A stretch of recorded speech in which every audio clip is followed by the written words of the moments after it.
you've created a very successful brand. Tell me about Beer Biceps and Monk Entertainment as brands. When you started it off, did you realize that this would be an upward trajectory so quickly? Yeah. Now, fortunately for me, I grew up in a tier 1 Indian metro with access to American television. I'd make my parents watch American television with me, which is Cartoon Network, Nickelodeon, Star World, all these channels. And my parents couldn't relate as much as myself and my sister could.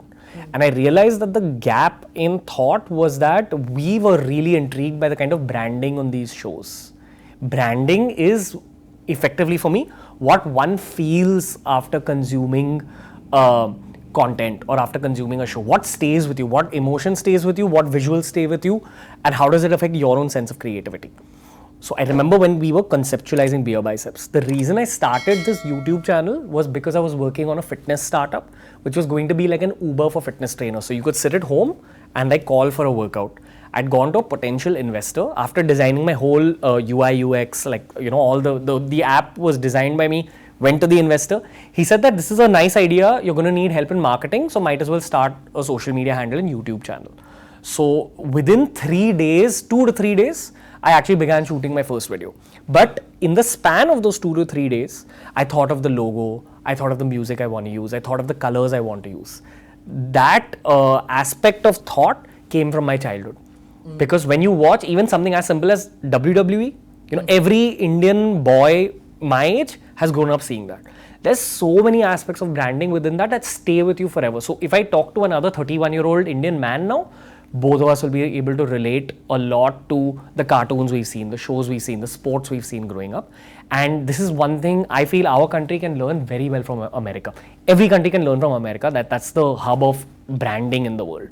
I just tried bringing some of those concepts to both Beer Biceps, which is a memorable name. You immediately think of the logo, you immediately think of the color, you immediately think of what the brand stands for, as well as Monk Entertainment, because entertainment says that we're probably in the media field, it's probably a fun young company.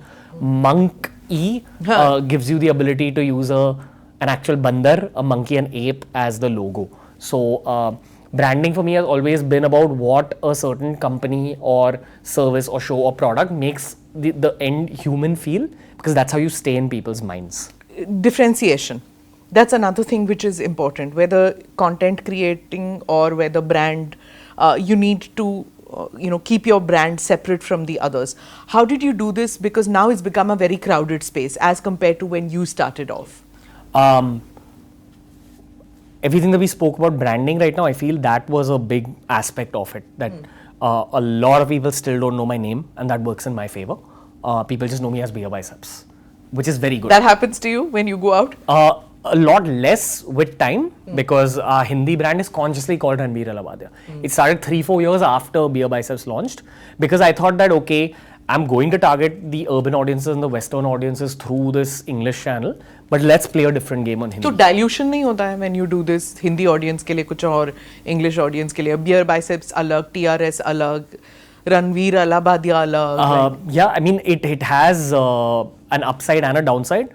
The downside is exactly what you said, in terms of maybe people tend to get a little confused initially, but when they actually explore the ecosystem we've built out, there's effectively only 3 out and out brands. There's Beer Biceps, there's Ranveer Alabadia, and then there's our IP, our show. Like for example, my niece knows you as Beer Biceps. Yeah. My aunt will know you as Ranveer Alabadia. You know what I mean? Like in the same family, everybody knows you differently. Yeah. But I become a conversation at the dinner table. True. True. So that's the, I mean, again, upsides and downsides. I'm not an expert, but all I can do is relay what's worked for me. I toyed with the thought of dropping the name Beer Biceps because I don't drink anymore. I'm not into bodybuilding anymore. Couldn't drop it after a while. You're not a monk either. But so what, right? Yeah. I guess, at the end of the day, long-term branding is about reinvention, about showcasing different aspects of your own personality, especially in the world of content creators where careers are so short-lived. You got to bring freshness to the table constantly. And, I think some time ago we were speaking about the lows. That's one of the aspects of the lows where you realize sometimes that the audience is getting bored of your style or bored of this thing you've created. So what's the next thing you're going to bring to the table? That's the big challenge of this career. beyond just staying consistent, building out infrastructure, building out teams, the back end, all that. At the end of the day, content creation begins alone in your bedroom with just a book and a pen, and that's the exact challenge 9 years later. Click here to watch the full episode.